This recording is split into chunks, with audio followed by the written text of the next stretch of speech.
A toy has no name.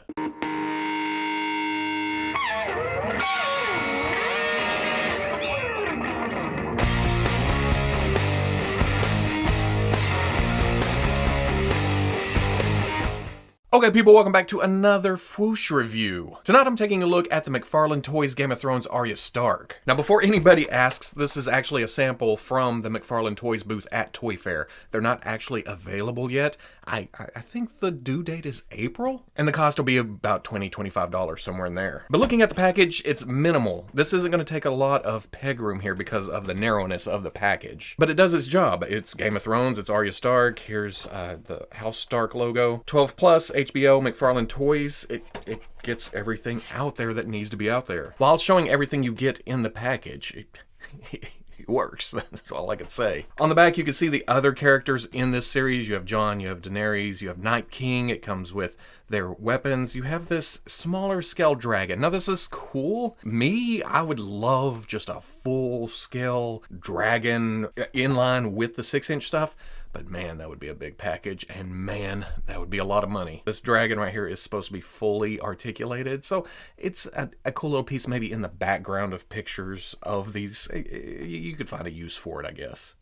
And it's been a while since I haven't just ripped the bubble off the front of a card back. I think I did a Call of Duty figure review from McFarlane Toys a while back, and it may have been this same thing, but this is always kind of nostalgic. Takes me back to the early Marvel Legends days. You know, back in the day when buttheads couldn't replace figures in packages and return the wrong figure.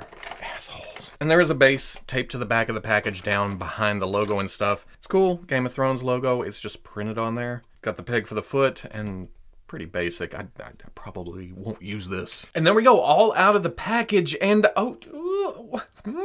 not as unarticulated as we thought it was. Therefore, it's better than I thought it'd be. Looking at the sculpt, it's what you expect from McFarlane. It's nice, it's detailed. Just look at the pillow type quality of the upper torso here. It's very faint. It's not just in your face. Usually when stuff like this is scaled down to 6-inch scale, it's overemphasized texture-wise. This, nice and subtle. It's brought out with a little bit of paint app inside those little lines. The buckle is nice and sharp along with the wraps around here. And look at the detail on the skirt piece. Just all these little geometric shapes all the way around. That is actually sculpted in there with a couple of tones of paint over it. There's some grays, lighter, darker. It really brings out the detail. You could see kind of the wear and tear to the upper shirt coming down below the belt. That same kind of texture on the arm from the torso, even though these are two different materials. We'll get into that here in a second. The wrinkles on the legs, the texture of the boots, the leather-like quality of it, along with a couple of different colors to bring out the detail. Just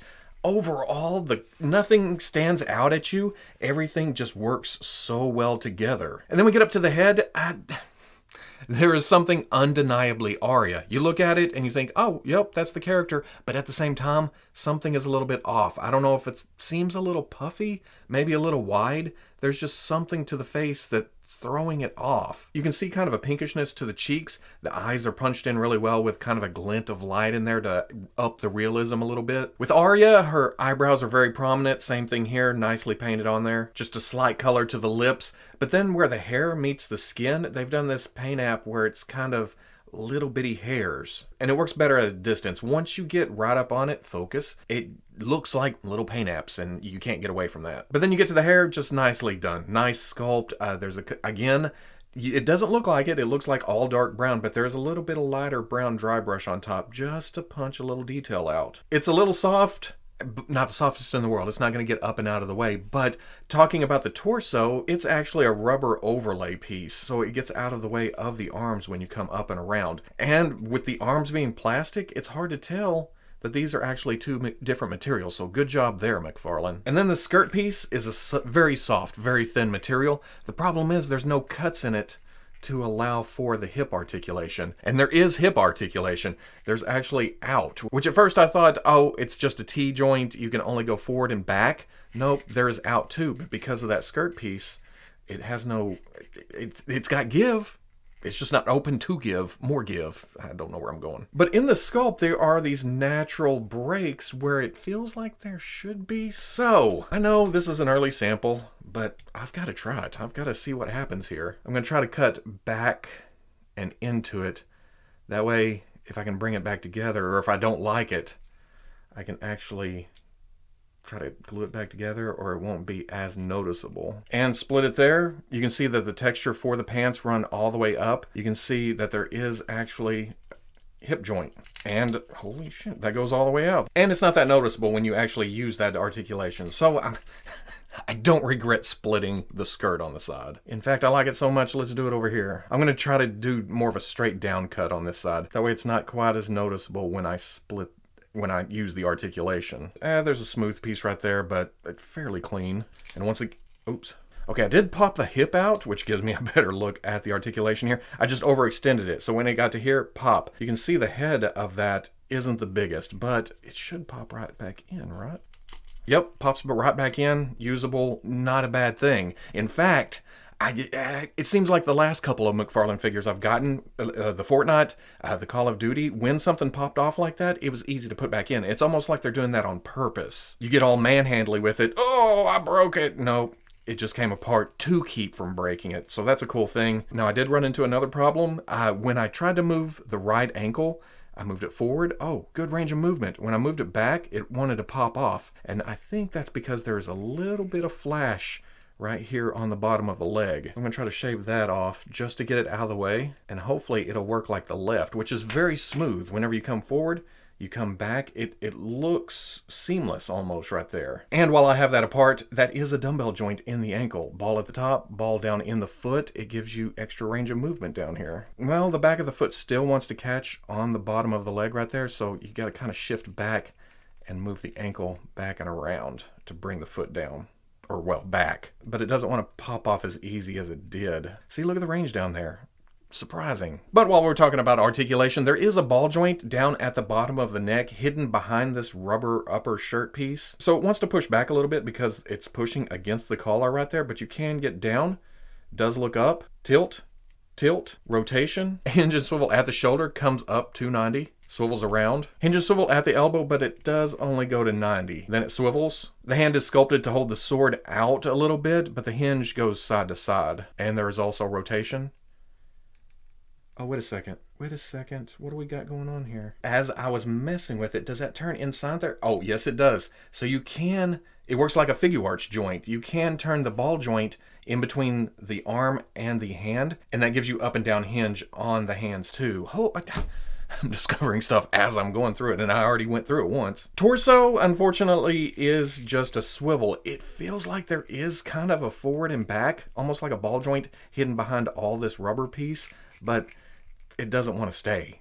That's about it right there. Definitely swivel, though. Like I talked about, there is hinge and swivel at the hips, and with the skirt cut like that, you can come most of the way forward, back, out better than Spider-Man. Hinge and swivel at the knee, it goes back 90 degrees, pretty much like the elbow. Then there is swivel to that. And then like we talked about, dumbbell joint in the ankle goes back, goes forward, and then that rocks on that joint. Wow, just nice rocker joint.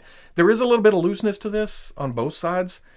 You got to kind of balance it when you go to stand her up, but it is not terrible at all once you find that center of gravity. See? For accessories, Arya comes with, is this the dagger? Littlefinger's dagger. You tried to use it on Bran earlier in the series.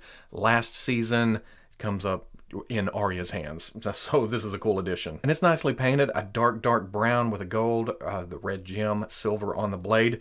It's a little bit bent. I'll just put some heat on it, see what happens there. And then, of course, she comes with needle. Nice silver blade here. I like the dent down the middle. I'm sure that's called something specific in sword talk. I don't know what it is. The gold, the brown on the handle. There is the guard right there, but it's not hollow like the, let's go ahead and pull out the Funko one. That one had the cutout in it right here where it's just a loop wire. I don't know if McFarlane filled it in, big safety issue or breakage issue. There is some give to the blade, but once we get down to the handle, it's a little bit stiffer. I worry a little bit about it. Because on top of that, the hand is also stiff, and with that pommel on the end of the grip right there, it's harder to push through, so you got to kind of hit it from the side. And with the wrist articulation, I just discovered just now, you get a very, very good sword grip look to it. But here's the big thing that's been on everybody's mind. McFarlane calls this a 6-inch scale line, which is Kind of out of the norm for McFarlane. She clocks in at about 5 and 11/16 high. But the big thing is, does she fit in with your Funko Game of Thrones figures if you collected that line back then? At least in my mind, between this season and this season, she had quite a growth spurt. It was several years. Stand up, Rob. Putting her next to a couple of my favorite Funkos, they just did an awesome job on Rob and Jamie. Even though Rob seems a little bit short, looks even better next to taller characters like Brienne and the Hound, and even the couple of Tyrions we got. But then here's my least two favorites from the Funko line, Jon and Drogo. Drogo just seems too small. Yes, he's sculpted great, he looks good, but man,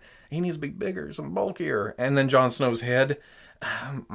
She does seem a little bit tall, but again, this is an older Arya. I won't know for sure, or we won't know for sure, until we get the Jon Snow from the McFarlane series, compare it to the Funko Jon Snow, and then we'll have a better idea if the scales are truly compatible. And then just for giggles, if you're more thinking along the lines of this is a custom fodder line, here she is with the Marvel Legends Black Panther and the Star Wars Black Series Stormtrooper. Really, it seems like more of the American 6-inch scale rather than the, import smaller 6-inch scale. So at the end of the day, I have to say it's surprising. Back before the Fortnite stuff, when we first started seeing the solicitations for this line, we thought, unarticulated. They're just going to stand there on the shelf. And while it's not super articulated, it's surprisingly articulated. The extra wrist movement, the extra ankle movement, the hips go all over the place. Really, the only thing that is missing would be more range in the knees and elbows, and then some torso articulation. And I was told at Toy Fair